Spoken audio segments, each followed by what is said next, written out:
La légende du puits aux Antiquités de Sainte-Eulalie. Ça s'est passé quand ils ont fait la 20 à Sainte-Eulalie. Avant, la route qui passait sur le bord du village s'appelait la Neuf. C'était une route à une voie. Pas deux voies qui se croisent dans des directions différentes, là. Une voie.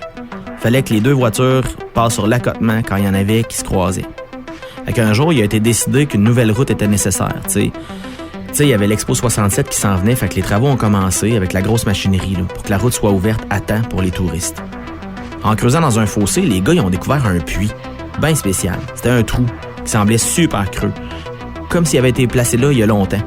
Fait que par curiosité, ils ont décidé de l'explorer. Le premier gars à y descendre, il est remonté avec une chaise berçante en bois, identique à celle de son grand-père, qui avait brûlé dans un des incendies de Terre Noire de Sainte-Eulalie. Le deuxième, il a trouvé un banc de quêteux. Comme il en avait toujours voulu un, il en avait vu un dans son enfance, puis il s'était dit qu'un jour, il y en aurait un chez eux, comme le veut la tradition.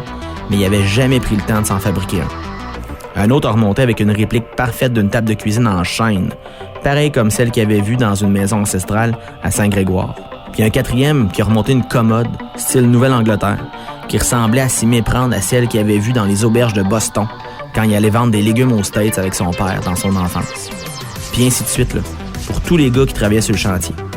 C'était un puits rempli d'objets provenant des souvenirs qu'on peut remonter un à la fois. Mais comme on n'arrête pas le progrès puis que le progrès devait passer par le puits, il a été scellé puis la route 20 elle s'est installée par-dessus. Mais les gens de Sainte-Eulalie, ils avaient flairé la bonne affaire. Ils ont creusé un tunnel, en secret, pour se rendre au puits. Ils ont fait ça pendant les travaux d'asphaltage.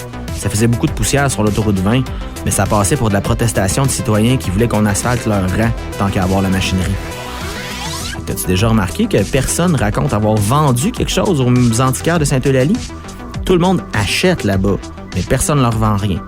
Ils n'ont pas besoin d'acheter, parce qu'ils s'approvisionnent depuis des années dans le puits aux Antiquités.